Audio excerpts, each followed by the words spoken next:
France Culture. Le cours de l'histoire. Xavier Mauduit. Le roi, un sceptre qui hante la droite. C'est en 1954 que l'historien René Rémond fait paraître La droite en France de 1815 à nos jours, continuité et diversité d'une tradition politique. L'ouvrage devient, au fil des publications, les droites en France et l'idée s'impose qu'il existe des droites avec trois familles, légitimistes, orléanistes et bonapartistes. Dans la famille des droites, je demande donc le roi. Être conservateur, qu'est-ce que cela voulait dire? Être légitimiste, orléaniste, bonapartiste?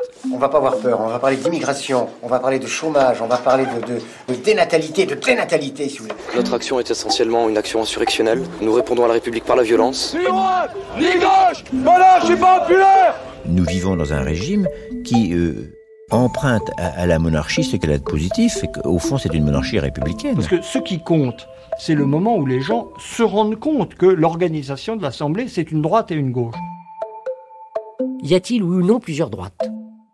Ah oui, y a-t-il oui ou non plusieurs droites? Bonjour Baptiste Roger-Lacan. Bonjour Xavier Mauduit. Vous êtes docteur en histoire, vous êtes l'auteur de cet ouvrage Le Roi, une autre histoire de la droite, publié chez Passé Composé. Alors y a-t-il une ou plusieurs droites? C'est toute la question. Depuis l'œuvre de René Rémond, il s'est un peu imposé cette idée qu'il y avait plusieurs droites, même si son travail à lui a été largement, sinon dépassé, du moins remis en question par d'autres historiens. Donc on a un peu tendance à multiplier le nombre de droites. Le dernier livre vraiment d'histoire politique des droites être paru de Gilles Richard, je crois, dénombrait 15 types de droites différentes dans l'histoire de France depuis 2 siècles. Donc c'est un peu une manière d'aborder les droites, de les diviser en traditions, en différentes généalogies. On peut aussi chercher à voir ce qui les réunit, c'est-à-dire les points de convergence de ces droites-là, et en tout cas jusqu'en 1940, voire 1945, moi je pense que la nostalgie de la monarchie, même si elle est plus ou moins clairement exprimée, et plus ou moins centrale dans le dispositif mémoriel et imaginaire, est quelque chose qui définit clairement les droites jusqu'à la fin de la Troisième République. La nostalgie de la monarchie et l'esprit contre-révolutionnaire?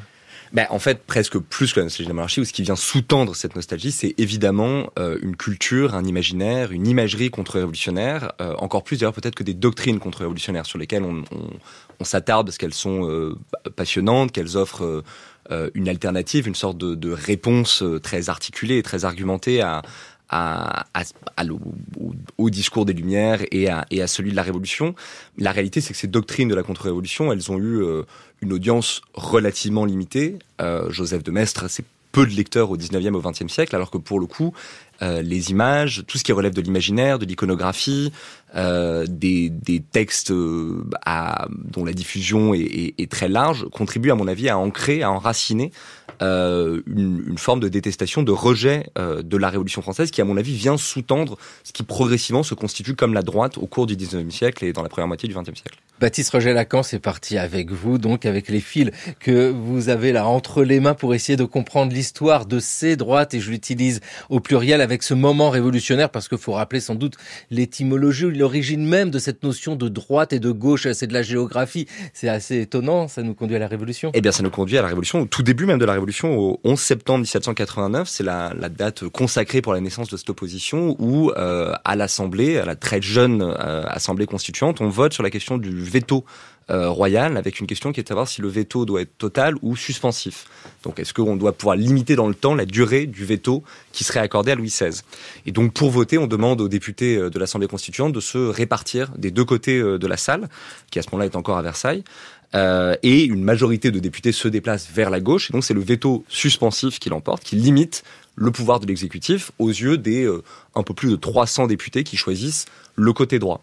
Et ensuite, après le retour de l'Assemblée à Paris, donc une fois après le 6 octobre, donc le retour du roi, de la famille royale à Paris, et donc le retour avec elle du pouvoir politique à Paris, cette distinction-là va s'installer à l'Assemblée, c'est-à-dire que les députés les plus hostiles au mouvement révolutionnaire, donc qui sont parfois présentés comme les aristocrates à l'époque, vont s'installer du côté droit, et les patriotes vont s'installer du côté gauche. Alors, cette opposition, au départ, elle est vraiment parlementaire, c'est-à-dire que c'est quelque chose qui a du sens au sein de l'Assemblée.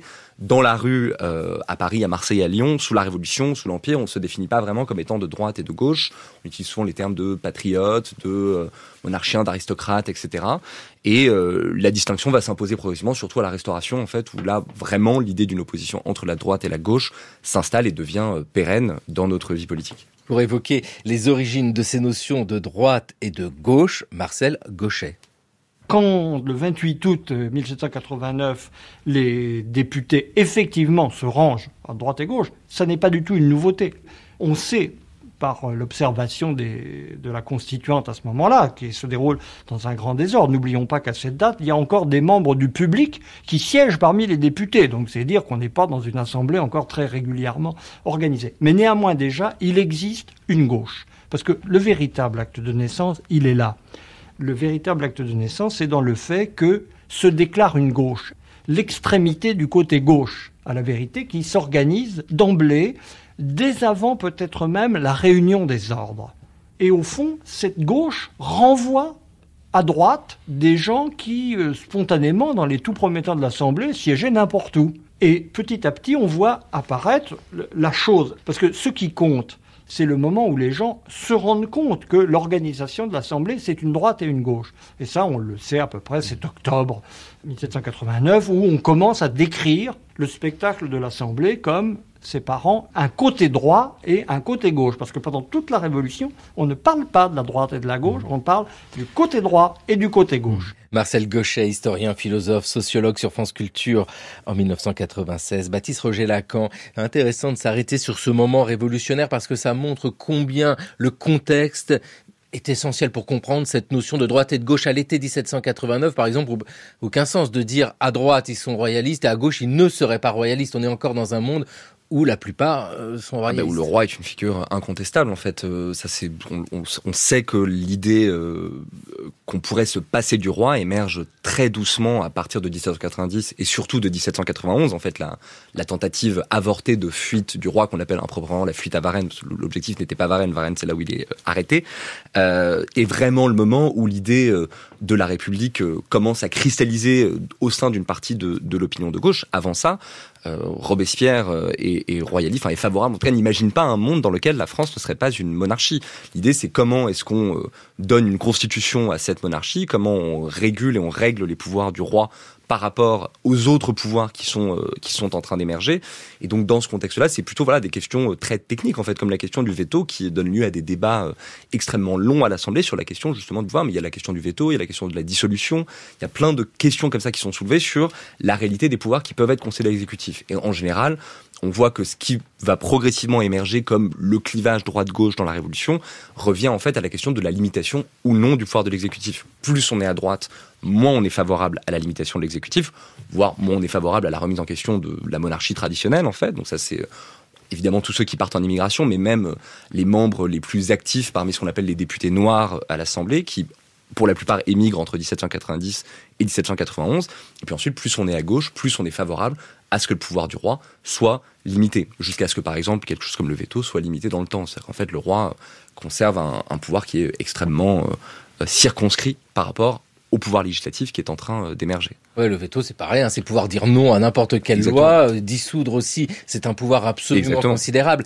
On a ici l'émergence de la droite et de la gauche que l'on pourrait inscrire dans une histoire beaucoup plus large aussi, et pas une histoire uniquement française. C'est important peut-être de le souligner, ce côté, un aspect favorable à plus de liberté et l'autre plus vers la tradition. C'est difficile à définir la droite et la gauche.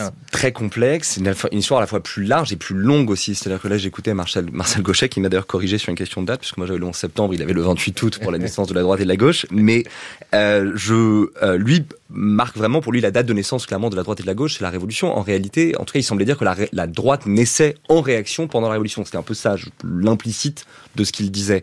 Or, il y a quand même tout un champ d'études qui montre qu'au XVIIIe siècle émerge un courant qui ne s'appelait pas comme ça à l'époque, mais qu'Isaiah Berlin et Darren McMahon appellent les contre-lumières, que Zef Sternel a appelé les anti-lumières, qui est très actif au XVIIIe siècle et qui est un courant d'opposition au mouvement dit des philosophes, qui vient justement défendre des idées de tradition, qui vient défendre la légitimité d'un ordre naturel fondé sur souvent des raisons qui sont considérées comme ancestrales, qui vient défendre le principe de l'autorité, qui s'inquiète beaucoup de la progression des idées de liberté et d'égalité.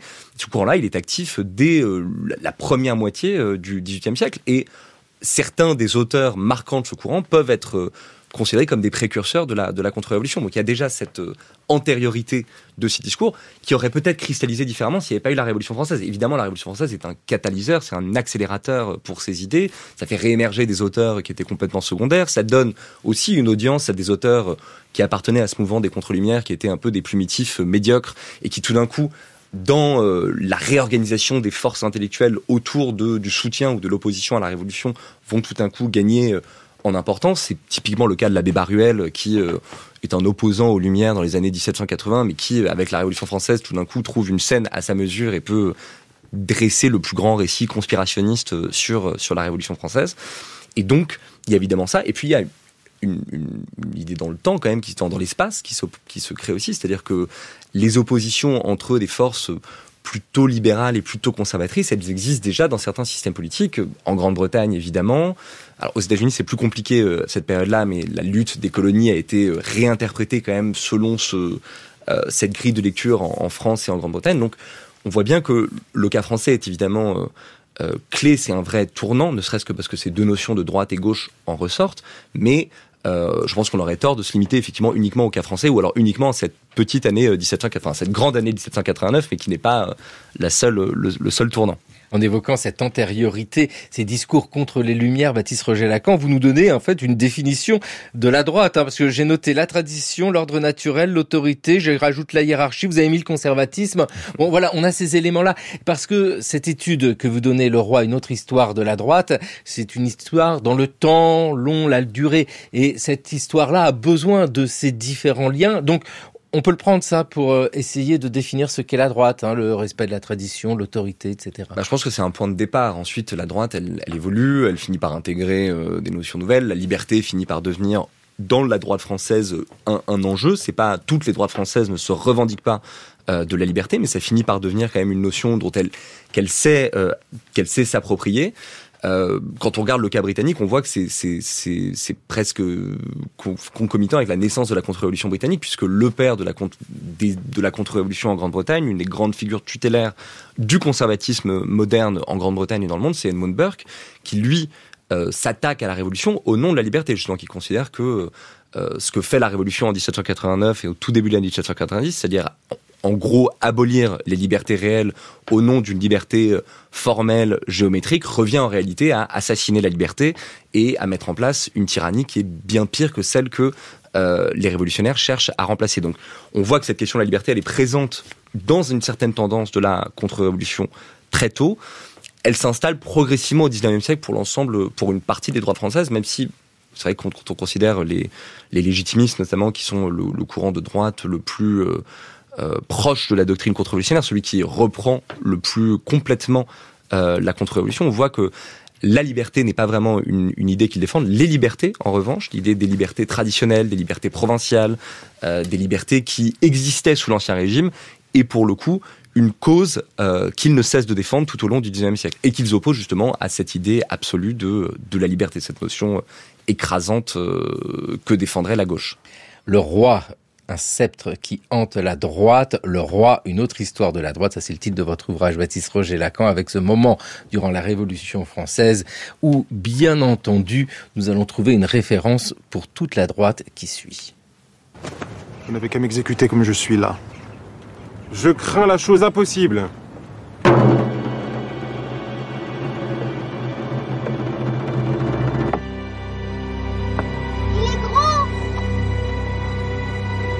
Il est grand. Où est mon peuple? Mon bon peuple! Taisez-vous! Taisez-vous! Je meurs immédiatement.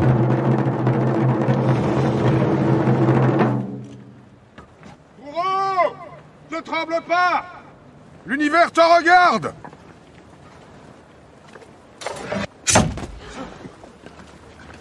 Vive la nation!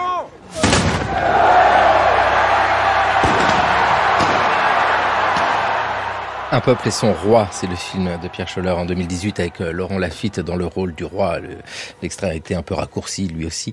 Dites-nous, Baptiste Roger-Lacan, la mort du roi, on a ici un moment clé de toutes ces références. Ce qu'on essaye de comprendre avec vous aujourd'hui, c'est qu'est-ce qui fait l'union de ces droites plurielles au fil du temps.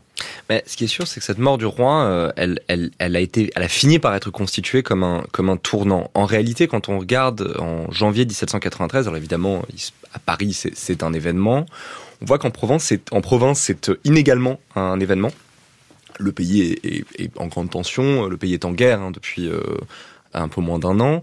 Il y a des tensions politiques qui s'expriment partout, donc la mort du roi n'est pas immédiatement reçue comme un tournant pour la France. Mais par contre, ce qui est sûr, c'est qu'avec le temps, elle va s'installer comme un moment clé, à la fois de l'imagerie républicaine. Il ne faut pas oublier les dîners du 21 janvier, on mange la tête de veau, où on célèbre encore, dans une sorte de renversement de l'Eucharistie, la mort du tyran.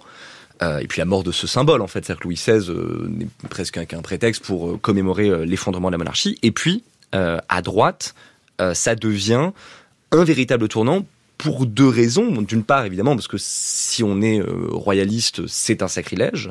A fortiori si on est un défenseur de la monarchie traditionnelle, où on considère que Louis XVI est loin du Seigneur, qu'il est le lieutenant de Dieu sur terre, et donc que l'exécuter, c'est quasiment s'attaquer à une figure, pas divine, mais à quelqu'un qui tire son pouvoir de Dieu. Et puis, c'est aussi une manière de récupérer Louis XVI. Parce que Louis XVI, à droite, il pose un peu problème. En tout cas, au sein de la contre-révolution, parce que c'est un roi qui est considéré comme ayant été trop faible face à la Révolution française. Donc, au sein de l'émigration, notamment, jusqu'en 1793, il est très durement attaqué. Et après, quand on lit les historiens légitimistes, contre-révolutionnaires, plus légitimistes de la Révolution, on voit qu'ils sont un petit peu embêtés par cette figure de Louis XVI, dont ils n'arrivent pas à complètement s'enlever de la tête l'idée qu'il aurait pu faire plus, qu'il aurait pu, en 1789, mater cette révolution naissante, qu'il aurait pu s'opposer plus nettement aux attaques de la Révolution contre l'Église, bref, qu'il aurait pu mieux défendre son trône et qu'il avait, en quelque sorte, créé les conditions de sa propre disparition. Donc, cette figure du roi faible, cette figure du roi qui n'est pas un roi de guerre, en fait, est un souci pour la contre-révolution. Et pour le coup, sa mort permet d'aller le rechercher. C'est-à-dire que Louis XVI n'a pas été un très bon roi, du moins au moment où il a été menacé, mais par contre, il a su très bien mourir. Il a su mourir dignement, chrétiennement. Il a su mourir en martyr, même si Rome n'a jamais reconnu la mort de Louis XVI comme étant un martyr. Pour les royalistes français, il n'y a pas de doute sur le fait que ce roi est un martyr, comme sa femme d'ailleurs, et comme son fils, et comme sa sœur, enfin bref, comme toute quasi-totalité de la famille royale. Et cette figure du martyr, elle va être investie énormément. C'est-à-dire que plutôt que de s'intéresser à la vie politique de Louis XVI, on va s'intéresser à ses derniers mois. On va s'intéresser beaucoup à son emprisonnement au Temple, on va s'intéresser évidemment à son exécution, à son procès, bref, à tout ce qui permet d'éloigner le Louis XVI souverain et d'insister sur l'image d'un Louis XVI habillé en bourgeois, enfermé dans une prison, vivant relativement chichement, puis séparé de sa famille, ce qui est juste quelque chose qui paraît inimaginable, en fait, qui agresse l'imagination de n'importe qui, puis jugé par des centaines d'hommes qui le regardent. Donc tout d'un coup, en fait, transformer Louis XVI monarque en Louis XVI victime. Et ce tour de passe-passe-là, il a très bien fonctionné, au point d'ailleurs où cette idée-là, elle est très répandue aujourd'hui. Vous demandez, je pense, dans la rue à n'importe qui Louis XVI, je pense que 9 personnes sur 10, si elles voient qui c'est, vous diront le pauvre. Sans très bien savoir pourquoi, mais il y a un peu cette idée du bon roi, un peu pâteau, un peu lourd, un peu gros, et qui n'aurait pas fait grand-chose, au point d'ailleurs où, je sais que je pense à mes collègues spécialistes de la Révolution française, qui se tuent à rappeler que Louis XVI a eu un rôle éminemment politique, que Louis XVI et Marie-Antoinette sont des acteurs politiques de la Révolution française jusqu'en 1792, jusqu'à leur chute, et même en réalité un petit peu après, et que ça, c'est peut-être l'une des plus belles victoires de la contre-révolution, c'est d'avoir réussi à substituer à l'image d'un roi actif, engagé contre la Révolution, parce que Louis XVI ne désarme jamais contre la Révolution française. Il n'accepte jamais le processus qui s'engage à partir du mois de mai-juin 1789 pour lui substituer l'image d'un roi un peu pâteau, assez sympathique et à la fin exécuté un peu injustement, qui en fait aurait payé pour les crimes de ses prédécesseurs. Avec ce moment de la Révolution française qui s'arrête en 1799, le 18 Brumaire, c'est pas moi qui le dis, c'est Napoléon lui-même qui le dit, c'est le 18 Brumaire qui met fin à la Révolution. Ça, c'est une bonne chose. Il y a le temps de l'Empire, très bien, et la droite revient parce que va falloir nous expliquer, Baptiste Roger-Lacan, quelles sont ces trois droites sans cesse mises en avant, les légitimistes, les orléanistes et les bonapartistes. Alors les bonapartistes, on comprend bien que c'est autour de Napoléon et de Bonaparte, c'est une évolution au cours du 19e siècle. Les légitimistes et les orléanistes. Alors au départ, c'est une division dynastique en réalité, c'est-à-dire que l'opposition initiale, fondamentale, c'est une opposition qui revient à la Révolution de 1830, où Charles X, qui est donc le dernier frère de Louis XVI, est renversé après avoir tenter une sorte de coup de force contre la charte, en fait, contre l'usage de la charte tel qu'il existait depuis 1815. Charles X est renversé, abdique, s'exile avec sa famille, ses deux héritiers putatifs, donc son fils et son petit-fils sur lequel on reviendra, qui est le comte de Chambord, et est remplacé, les chambres proposent à son cousin, Louis-Philippe d'Orléans, le duc d'Orléans, d'hériter de prendre sa place et de devenir non pas roi de France, mais roi des Français. Et donc de refonder une monarchie limitée, plus sur un modèle anglais.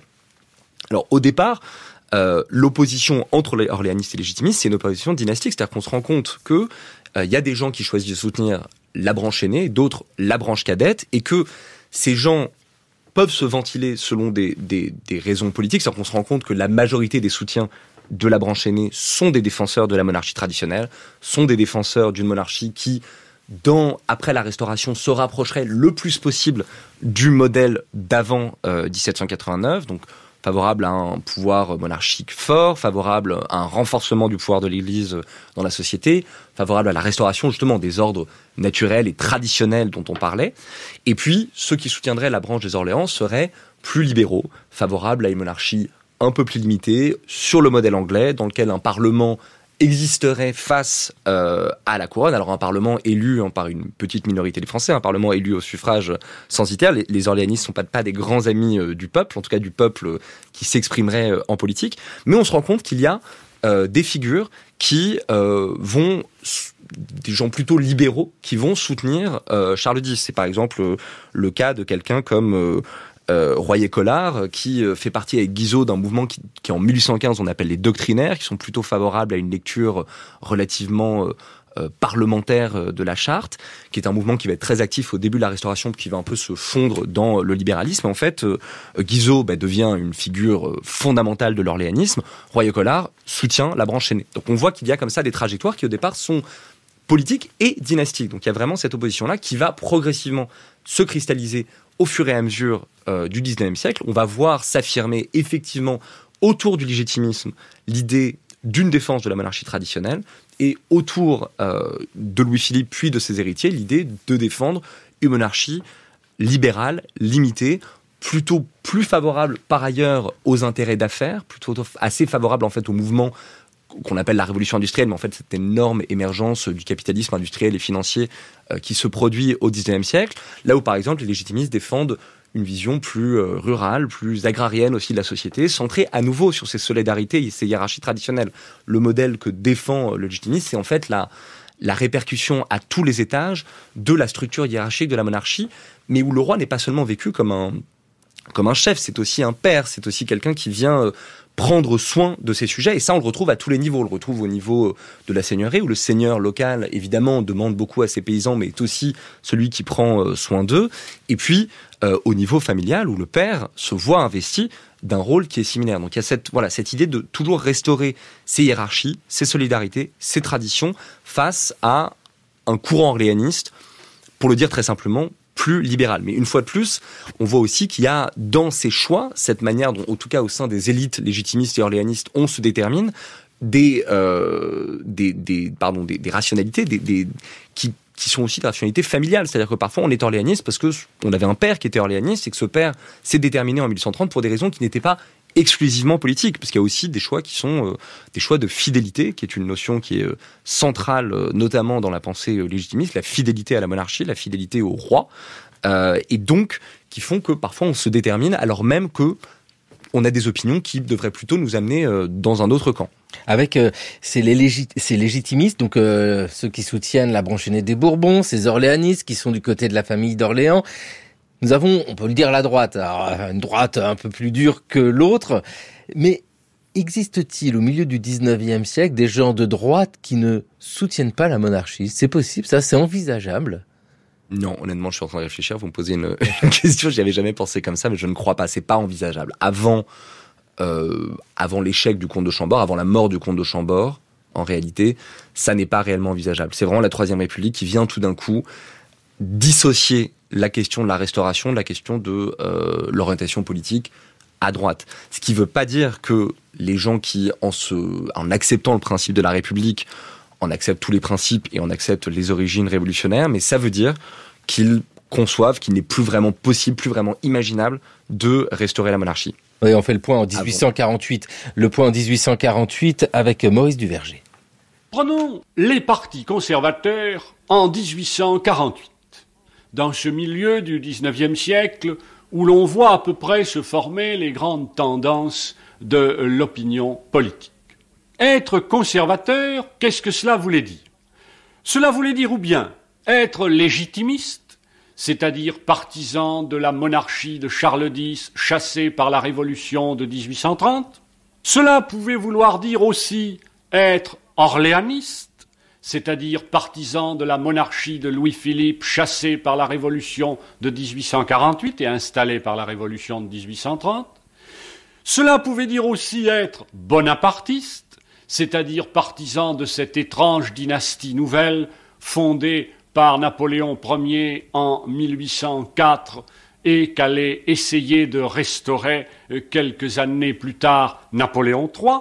Cela pouvait même dire être républicain, républicain très modéré, républicain du lendemain, comme on disait à l'époque, en distinguant à l'égard de la Seconde République ceux qui étaient républicains à la veille de la Révolution de février et les républicains du lendemain, les plus nombreux, dont on devine qu'ils n'étaient pas très profondément républicains.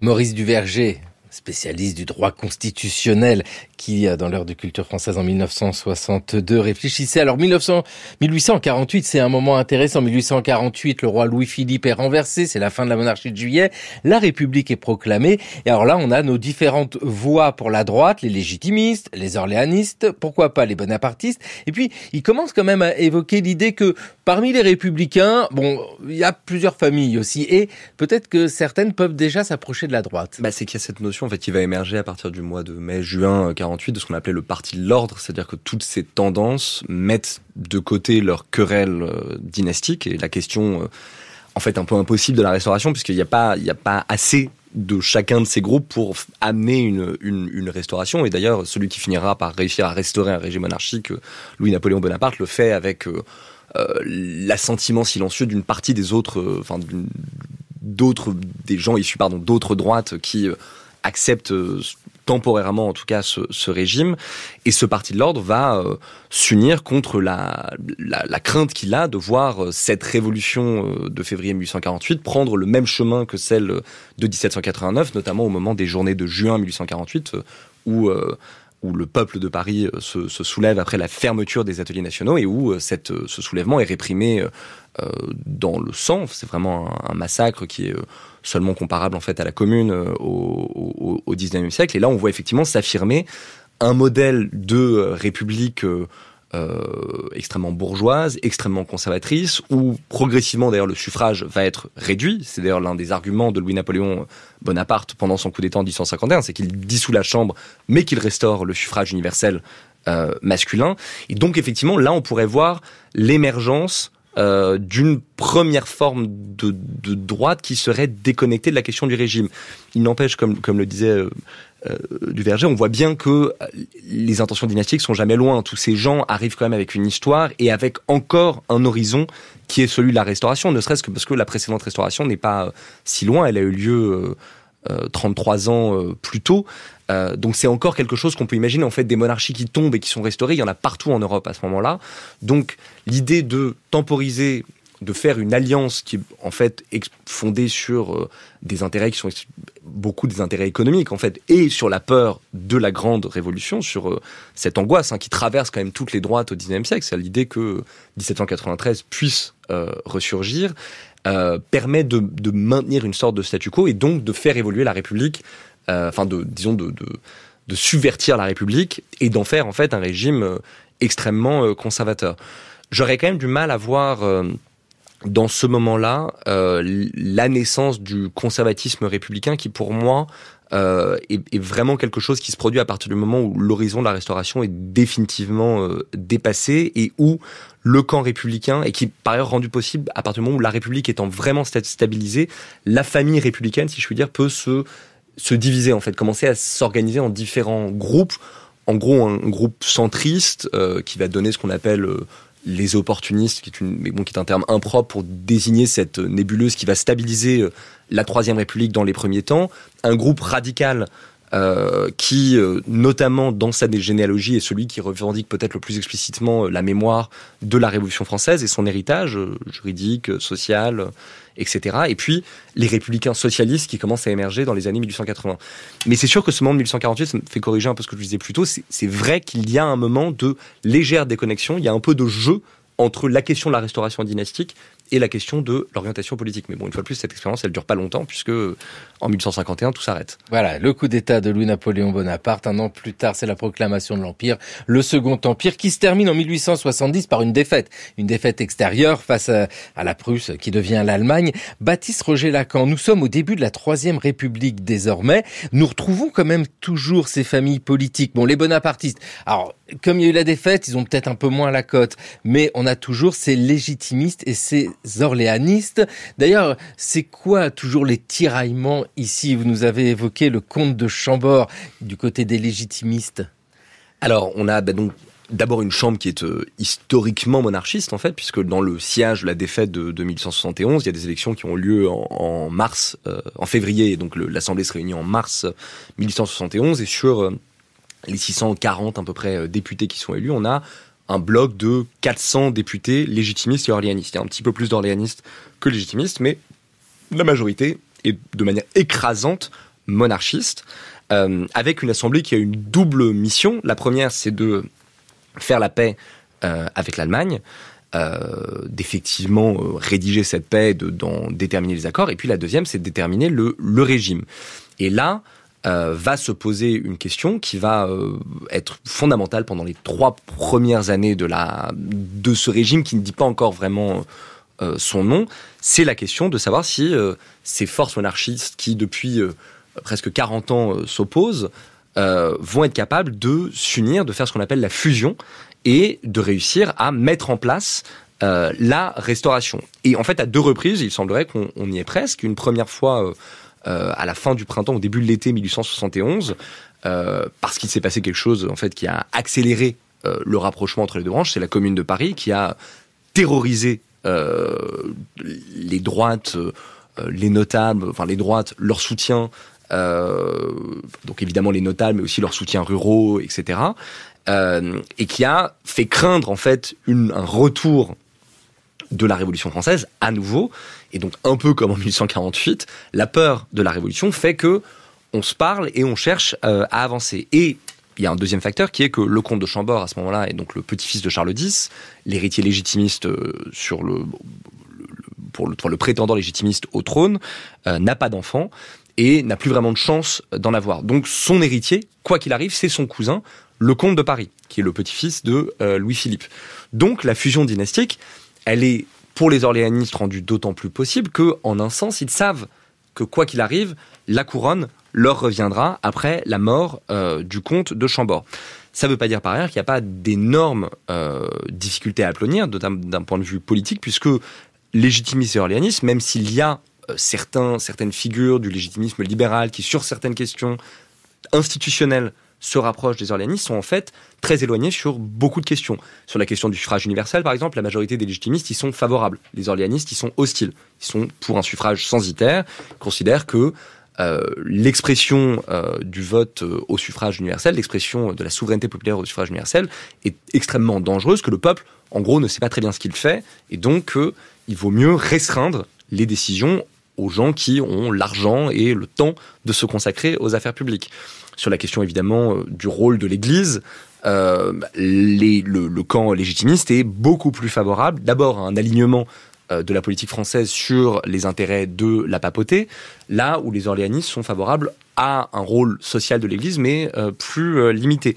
Sur les questions économiques, les orléanistes sont beaucoup plus libéraux que les légitimistes. Bref, il y a tout un ensemble de points de clivage entre ces deux branches, mais à ce moment-là, la question elle est essentiellement dynastique et institutionnelle, mais elle va achoper par deux fois. Une première fois en 1871 sur la question du drapeau. Le comte de Chambord, en fait, fait une visite en France, voit un certain nombre de chefs légitimistes, est censé voir le comte de Paris dans son château de Chambord, mais juste avant de le faire, publie un manifeste dans lequel il dit qu'il ne transigera jamais sur la question du drapeau et qu'il refuse le drapeau tricolore, qu'il ne peut que défendre le drapeau blanc, celui que son grand-père lui avait donné en exil. C'est le drapeau, par ailleurs, qu'il présente comme le drapeau d'Henri IV. Ça, c'est impossible, c'est inaudible pour les orléanistes, puisque ça marque une intransigeance trop forte avec l'héritage symbolique de la Révolution française, en tout cas de 1789. Et donc, ça achoppe une première fois, et puis ça va réachoper en 1873. Il y a une deuxième saison royaliste qui est portée par une figure qui est le duc de Broglie, qui est une figure orléaniste qui va occuper les fonctions de vice-président du Conseil, mais qui va être effectivement diriger l'exécutif après qu'Adolphe Thiers a été renversé par l'Union des monarchistes. Thiers se prononce pour la République et donc il est renversé par l'Assemblée. Broglie va mettre en place un gouvernement dit d'ordre moral qui va permettre, d'une part, une offensive massive contre les Républicains, qui va se traduire par des fermetures de débits de boissons, ce qui est une obsession des droites, c'est-à-dire que l'alcool rend de gauche, en gros, en tout cas rend républicain, mais l'interdiction aussi de processions funéraires non chrétiennes, à part à des heures, je crois, à l'aube et au crépuscule, donc afin de redonner l'espace de la rue aux catholiques. Et puis, il va surtout y avoir une offensive, une épuration en fait de l'administration qui va être très nette, de préfets, de maires, etc., pour renforcer la mainmise de ce parti de l'ordre, qui de toute façon, de ces conservateurs sur l'appareil administratif français, et qui va en parallèle s'accompagner de tractations entre orléanistes et légitimistes pour essayer de convaincre le comte de Chambord de revenir sur son refus d'accepter le drapeau blanc. Il est probable que le comte de Chambord ait laissé entendre, n'ait pas dit non en fait tout de suite, il dit pas non tout de suite. En tout cas, en France, il y a une partie de ses soutiens qui s'emballent, qui commencent à dire ok, c'est bon, il a accepté, on va pouvoir restaurer la monarchie. Et puis finalement, le comte de Chambord envoie une lettre à l'un de ses soutiens, lettre qui ensuite est publiée, dans laquelle il rappelle à nouveau son attachement au drapeau blanc. Et ça marque la sortie de scène définitive du comte de Chambord, qui est soutenu par une partie de son camp. Il y a petite centaine de députés légitimistes qu'on appelle les chevaux légers, qui sont des chambordistes radicaux, donc qui soutiennent absolument la ligne du comte de Chambord. Et puis il y a un autre groupe de députés légitimistes qui, eux, sont sidérés. Pour certains, considèrent que ces deux refus valent abdication, et donc cherchent quand même à essayer de trouver une solution pour gagner du temps, en fait. Et donc là, pendant quelques mois, il y a un soutien, en fait, cette union des droites se maintient à l'Assemblée, le duc de Broglie continue d'être soutenu, avant finalement d'être renversé par les chevaux légers alliés aux Républicains, qui vont considérer qu'il est en train, en fait, de préparer soit la restauration du comte de Paris, soit carrément la mise en place d'une république conservatrice. Et donc, ils unissent leur voix aux Républicains et ils renversent le comte, le duc de Broglie, je m'y perds avec tous ces titres de noblesse, ce qui met fin à cette expérience d'union des droites, ce qui je pense à certains égards, peut être considéré comme pas un acte de naissance de l'extrême droite, parce que je pense qu'il y a une extrême droite avant, mais un acte de naissance moderne de l'extrême droite, puisqu'il y a pour le coup une rupture qui s'exprime au sein du camp de la droite. Ils renversent quand même un gouvernement qui, sur plein de questions, est selon leur vœu. Simplement, ce gouvernement, sur une question institutionnelle qui est leur ligne rouge, étant considéré comme...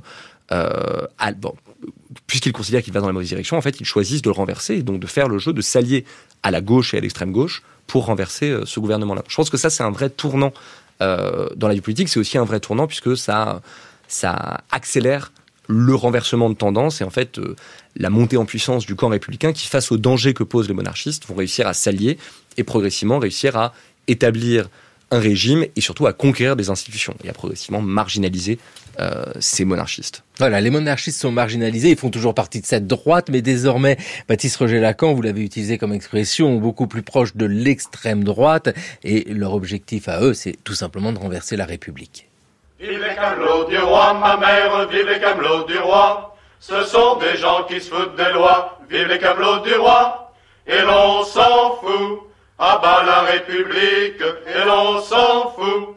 La gueuse et de ses voyous. Vive la royauté, ma mère, vive la royauté. Il nous la faut pour cet été. Vive la royauté, et vive le roi. À bas la République, et vive le roi. La France y va tout droit. Vive Charles Maurras, ma mère, vive Charles Maurras. C'est notre maître et c'est un os. Vive Charles Maurras. Il disait vrai, il prévoyait la guerre. Il disait vrai, la gueuse nous désarmait. Vive Léon Daudet, ma mère, vive Léon Daudet. Il prend les tueurs au collet. Vive Léon Daudet. Les égorgeurs de la police politique tremblent de peur à sa juste fureur. Et vive le roi, à bas la République, et vive le roi, la gueuse on la pendra à la lanterne. Et si on ne la pend pas, on lui cassera la gueule, et si on ne la pend pas, la gueule on lui cassera. Ah, ça ira, ça ira, ça ira. Tous les députés à la lanterne. Ah, ça ira, ça ira, ça ira. Tous les députés, on les pendra. Vous êtes bien sur France Culture. Vive les camelots du roi, une chanson de 1899. Baptiste Roger-Lacan, on l'entend ici évoquer dans cette chanson Maurras, Léon Daudet, parce que cette histoire-là, c'est aussi une histoire de la pensée, c'est une histoire de l'action politique, mais c'est une histoire de la pensée. Le roi, une autre histoire de la droite que vous publiez chez Passé Composé, on l'entend bien, et c'est tout ce que vous nous avez expliqué. Dans un temps premier, droite est associée à la monarchie, mais à partir de la Troisième République et dans ces années-là, c'est plus une obligation. On peut être de droite et républicain. Malgré tout, demeure, et on l'entend, ces camelots du roi et surtout ces gens qui pensent ce mouvement politique. Et Léon Daudet, Maurras, on est où là avec ces gens-là ? C'est tout ce qui est, ce qui change tout avec l'Action française, c'est que c'est un mouvement donc qui émerge, qui est fondé en 1899, qui au tout début est fondé par des républicains anti-Dreyfusards, qui cherchent en fait qui veulent se distinguer de la Ligue de la Patrie Française, qui est la grande ligue des notables anti-Dreyfusards, et qui crée un mouvement plutôt plus radicalement encore anti-Dreyfusard, favorable à une république assez autoritaire, assez plébiscitaire.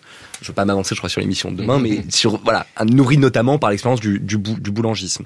Ce mouvement, qui est embryonnaire, va être très vite repris par un homme, Charles Maurras, qui est lui aussi un anti-Dreyfusard, mais qui est par ailleurs un monarchiste convaincu, passionné, qui va réussir à convertir ce mouvement et à faire de l'Action française un mouvement nationaliste et monarchiste, avec cette idée que les deux notions sont liées, c'est-à-dire que dans le récit maurassien, il y aurait une logique de la monarchie, c'est-à-dire que si on est nationaliste, dans son esprit, on ne peut qu'être monarchiste, parce que ceux qui ont construit la nation, ceux qui ont rendu la nation grande et forte, ce sont les rois de France, et ceux qui l'ont détruite, ceux qui détruisent la France, qui ont introduit la décadence qui, dans son esprit, est à l'œuvre depuis la fin du XVIIIe siècle, ce sont les républicains. Et donc, par raison nationaliste, en fait, on se doit d'être monarchiste. Alors, cette rationalité maurassienne, elle va fonctionner sur certaines personnes. Effectivement, il y a des gens qui se convertissent à la monarchie en rejoignant l'Action française. Typiquement le cas de Léon Daudet, qui vient d'une famille républicaine et qui va évoluer vers la monarchie. C'est aussi le cas de Maurice Pujolt et Henri Vaugeois, les deux fondateurs de l'Action française. Dans le cas de Maurras lui-même, il a beaucoup cherché à mettre en scène sa propre conversion. La réalité est qu'il vient d'une famille provençale, de tradition plutôt monarchiste, avec lointainement, il y a eu des légitimistes plus proches de lui, c'était plutôt des orléanistes. Donc, dans son cas à lui, il a plutôt cherché à rationaliser ses propres sympathies politiques qu'à réellement, enfin en tout cas, il a beaucoup insisté sur sa conversion, alors qu'en réalité, il a plutôt cherché à rationaliser ses propres sympathies politiques. Par ailleurs, en émergeant au début du XXe siècle, l'Action française, au départ, c'est peu de choses, mais dans le sillage de l'affaire Dreyfus, elle va gagner une influence croissante. Alors pas tellement sur la scène politique où l'Action française n'est jamais un mouvement de masse, c'est jamais un mouvement qui pèse très lourd, même quand il se risque à présenter des candidats aux élections en 1920, en 1924, en profitant du système du mode de scrutin proportionnel, ils font élire peu de gens. En général, ils se contentent de soutenir en fait certains candidats qui restent monarchistes à l'Assemblée, mais c'est un mouvement qui va gagner, qui va construire un magistère intellectuel énorme, à l'extrême droite bien sûr, mais plus généralement à droite. Toute proportion gardée, à droite sous la Troisième République, le maurassisme, ça représente un peu ce que le marxisme a représenté à gauche après la Seconde Guerre mondiale. C'est-à-dire que même si on n'est pas d'Action française, on est frotté à Maurras, on le croise. Il est, alors même que le mouvement est par ailleurs violent, qu'il est très présent dans la rue, qu'il est notamment dans le quartier latin, qu'il se rend responsable de violence, de déprédation, de dégradation, le mouvement jouit aussi d'une aura intellectuelle qui redonne en fait, à mon avis, une nouvelle énergie, une nouvelle dynamique, un nouveau souffle à la contre-révolution. Je pense que mon livre aurait été beaucoup plus court s'il n'y avait pas eu l'Action française, parce que je pense que quand on regarde l'histoire de la contre-révolution, en gros, entre les années 1880 et la fondation de l'Action française, donc entre la mort du comte de Chambord et la fondation de l'Action française, on voit que c'est un mouvement, c'est un imaginaire qui demeure vivant et vibrant, mais d'un point de vue intellectuel et doctrinal, c'est une période de crise, c'est-à-dire qu'on voit que ce qui reste des forces monarchistes est complètement éparpillé, que la fusion entre les légitimistes et les orléanistes se fait très mal après la mort du comte de Chambord, et que la pensée contre-révolutionnaire atteint une forme de plateau, en tout cas dans sa forme historique qui a été celle qui s'est plutôt développée en France. Maurras, en nationalisant la contre-révolution, en créant cette hybridation entre contre-révolution et nationalisme, va lui donner une nouvelle actualité. Il va lui donner une nouvelle actualité, notamment en allant republier énormément de penseurs de la contre-révolution qui sont commentés, préfacés, d'abord dans la revue d'Action française, puis au sein d'une maison d'édition qui s'appelle la Nouvelle Librairie Nationale, qui est dirigée par Georges Valois, qui est une maison d'édition qui est en gros la compagne de route de l'Action française jusqu'en 1925, jusqu'à la rupture entre Georges Valois et Charles Maurras, et qui va en fait redonner une nouvelle actualité à la contre-révolution, actualité qui va se renforcer au fur et à mesure des décennies, et notamment à partir de 1917, où l'Action française, après avoir un peu de mal à lire la Révolution russe, va faire une équivalence directe entre la Révolution russe et la Révolution française, et utiliser l'exemple de la Révolution russe pour dire que son schéma d'analyse nationaliste et contre-révolutionnaire est évidemment le bon, et que ce qui se passe en Russie est la démonstration que la révolution n'a pas désarmé, que les mêmes causes donnent les mêmes effets, et qu'il faut, comme contrairement à Louis XVI qui n'avait pas réussi à s'opposer aux influences étrangères qui avaient suscité la Révolution française, puisque dans l'analyse qui est celle de Maurras et des Maurassiens, la Révolution française a été provoquée par des agents de l'étranger, les Juifs, les Allemands, les Anglais, les Protestants, les Américains, qui ont utilisé les Lumières pour renverser la monarchie. La révolution russe est une menace extérieure, le communisme est une menace extérieure qui fait peser le même danger sur la France. Baptiste Roger-Lacan, votre thèse s'intitule « Le blanc et le noir, lire et écrire contre la Révolution 1880-1939 ». C'était sous la direction de Frédéric Monnier et Pierre Cernat. On retrouve dans Le Roi, une autre histoire de la droite que vous publiez chez Passé Composé, la présence notamment des historiens.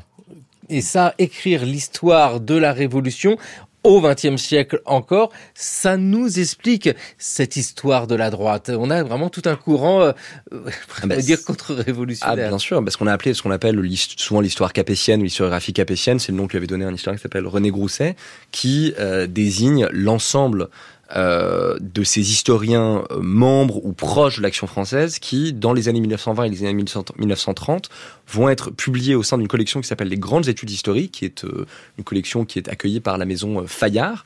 Cette collection est dirigée par un homme qui s'appelle Pierre Gaxotte, qui est un maurassien de la deuxième génération, un des rares maurassiens de la deuxième génération, puisque la plupart sont morts pendant la Première Guerre mondiale, lui a été réformé, et qui, à 29 ans, se voit confier cette collection par Fayard, dans laquelle il publie des historiens proches de l'Action française qui présentent leur vision de l'histoire. Alors, le premier livre de cette collection, c'est l'Histoire de France de Jacques Bainville. Donc, la collection commence en fanfare, puisque je crois que dans la première année, 70 000 exemplaires sont écoulés. Et puis, au fur et à mesure des années, il va publier d'autres historiens. Il va se publier lui-même, d'ailleurs. Ça va être un deuxième grand best-seller de la collection. C'est La Révolution française de Pierre Gaxotte. Ces deux livres sont d'ailleurs toujours disponibles aujourd'hui et continuent de se vendre bien. Ils font partie des plus grands succès d'édition d'histoire en France au XXe et au XXIe siècle. Et ces livres vont avoir un double intérêt. Alors, le premier, c'est qu'ils permettent de donner un nouveau lustre, une nouvelle énergie, un nouveau souffle au magistère intellectuel maurassien, parce que Maurras, dans la séquence 1924-1926, va à la fois faire le choix, l'Action française va faire le choix d'un retour à la violence qu'elle avait plutôt tempérée après 1919 et faire exploser sa stratégie d'union des droites, ce qui va la marginaliser politiquement. Et puis surtout en 1926, l'Action française est condamnée par le pape, ce qui provoque qui accélère en fait une forme de déclin de l'Action française, notamment dans les ventes du quotidien, et puis surtout qui crée une vraie crise de conscience pour beaucoup de catholiques maurassiens. Cette collection qui existe chez Fayard, elle, a une audience qui est beaucoup plus large, c'est-à-dire qu'on sait que les auteurs de ces livres sont des membres de l'Action française ou qu'ils s'en sont proches, mais c'est moins directement connecté à l'Action française, donc c'est possible de les acheter, et surtout, ce sont des livres qui sont vraiment pensés pour aller au-delà des strictes frontières militantes du royalisme d'Action française. Donc ce sont des livres qui sont pensés pour être lus, pour le dire simplement, par le grand public conservateur, et ça marche. Typiquement, dans les archives de Pierre Gaxotte, moi je suis tombé sur un courrier de Poincaré en 1928, qui fait son dernier passage à la présidence du Conseil, qui a reçu la Révolution française, qui l'a lu, qui dit qu'il a quelques points de désaccord, mais qui admire le travail de Pierre Gaxotte. Donc il y a vraiment une audience de ces historiens contre-révolutionnaires qui va très au-delà des strictes frontières du royalisme ou de l'extrême droite, et qui en fait devient la vulgate historique de la droite française dans l'entre-deux-guerres. Il n'est pas pensable de consacrer une émission à l'histoire des droites en France sans laisser la parole à René Raymond. Sous la Troisième République, les fidèles de la monarchie représentaient en fait une pensée conservatrice et presque réactionnaire et hostile à la société moderne et à la démocratie. Une dissociation s'est opérée. Il est juste d'ailleurs de dire que le comte de Paris en France y avait beaucoup contribué à la veille de la Seconde Guerre mondiale en prenant ses distances par rapport notamment aux thèses maurassiennes et de l'Action française. Tandis que la nouveauté aujourd'hui, c'est que beaucoup découvrent que, après tout, la monarchie peut très bien s'accommoder et la société moderne et la démocratie, qu'à cet égard, les exemples étrangers, le cas de l'Espagne par exemple, a sûrement beaucoup contribué, parce qu'il est clair que c'est la couronne et c'est le rôle du roi qui est en fait le rempart de la démocratie en Espagne. Nous vivons dans un régime qui emprunte à la monarchie ce qu'elle a de positif, et qu'au fond c'est une monarchie républicaine, et que vraisemblablement une des raisons pour lesquelles l'opinion est dans l'ensemble acquise à la Ve République, c'est qu'elle réconcilie d'une part la République et la démocratie à laquelle l'opinion dans sa masse est profondément attachée, et une forme de gouvernement personnel qui est un peu une survivance de monarchie. L'historien René Raymond sur France Inter en 1993. René Raymond qui nous a quittés en 2007. Alors bien sûr, Baptiste Roger-Lacan, il y a un saut dans le temps quand on évoque la monarchie aujourd'hui, ce qu'il en reste, mais il y a toute la série du cours de l'histoire consacrée à l'histoire des droites, l'épisode sur le boulangisme, sur le gaullisme, et puis ces droites des années 80, à retrouver sur franceculture.fr et l'appli Radio France. C'est quelque chose aussi qu'on entend bien souvent dans la réflexion sur la place du roi dans l'histoire de la droite. Aujourd'hui, nous sommes dans une monarchie républicaine. C'est un héritage, ça, de ce que vous avez évoqué depuis le début de cette émission? Je pense que c'est vraiment quelque chose qui m'est apparu en travaillant sur ce livre, c'est-à-dire que Ce qui est intéressant, c'est que là, René Rémond présente cette monarchie républicaine, en tout cas l'attachement des Français à la monarchie, comme un fait de nature, ou pour parler comme son école a beaucoup parlé, comme un fait de culture politique, ce qui est souvent une manière de pas trop chercher à définir ce dont on parle. Moi, ça m'a toujours paru un peu étrange que cet attachement soit naturel des Français à la monarchie. Je vois pas pourquoi les Français seraient plus monarchistes que les autres, a fortiori dans un pays où en plus on a tenté de restaurer la monarchie à plusieurs reprises et où en fait, pour le dire très trivialement, les rois se sont plantés, quoi. Genre en 1830, en 1848, en 1870 quand même, quand Napoléon III est pris à Sedan, la République est proclamée 2 jours plus tard. Donc je ne crois pas du tout en tout cas à un fait de nature. Par contre, ce que j'ai cherché à montrer, c'est que je pense que ce qui se passe pendant la Troisième République, c'est que effectivement dans le champ politique, les droites, dès les années 1880-1890, en tout cas les droites qui pèsent politiquement, ont complètement abandonné la monarchie. C'est une vieille lune. C'est pas ça l'enjeu, leur enjeu principal. Par contre, dans l'ordre institutionnel, ils n'ont pas du tout désarmé contre une république parlementaire et libérale dont ils détestent le régime d'assemblée, dont ils dénoncent en permanence l'inefficacité, l'instabilité, la corruption. Remarquez que c'est 3 mots qu'on retrouve encore aujourd'hui. À nouveau, on fait un micro-trottoir, on demande à des gens ce qu'ils pensent de la Troisième République aujourd'hui. Je pense que inefficace et instable sont les 2 termes qui reviennent le plus, et je pense que corrompu n'est en fait pas si loin.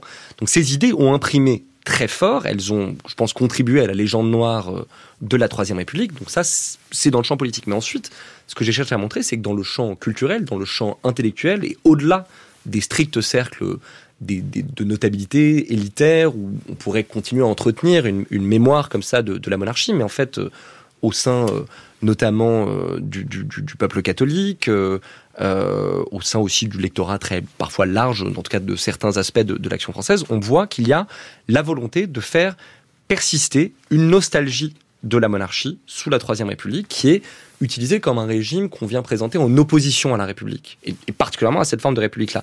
Et ça apparaît très nettement dans l'entre-deux-guerres, où on voit tout un ensemble de politiques, d'historiens, de politiques historiens, notamment Louis Madelin, qui cherche par exemple à investir la figure de Napoléon en présentant Napoléon comme un monarque contre-révolutionnaire, parce qu'en fait il présente le Premier Empire comme une contre-révolution, ce qui est absurde, mais bon, c'est la thèse qu'il présente, et comme un précurseur de Mussolini, donc un précurseur d'une restauration de l'ordre et de l'autorité monarchique sur une base contre-révolutionnaire. Et ce qui est intéressant, c'est que ce livre, il le publie quelques mois après le 6 février 1934, alors que la France est en pleine réflexion, alors que Gaston Doumergue, qui est à la tête d'un gouvernement d'union nationale, réfléchit à un projet de réforme des institutions de la Troisième République, projet qui n'aboutit pas. Et donc tout ça pour dire que cette polémique contre la République parlementaire et libérale, qui se fait notamment en instrumentalisant ce précédent historique de la monarchie, c'est une constante sous la Troisième République. Moi, la seule chose que je remarque, c'est que le fondateur de la Troisième République, et de la Cinquième République, pardon, le général de Gaulle, est un homme de la Troisième République, et c'est un homme d'un milieu et d'une famille politique. La droite, ça sert à rien de se lancer. De Gaulle n'était pas maurassien, en tout cas pas comme certains maurassiens aimeraient à l'entendre.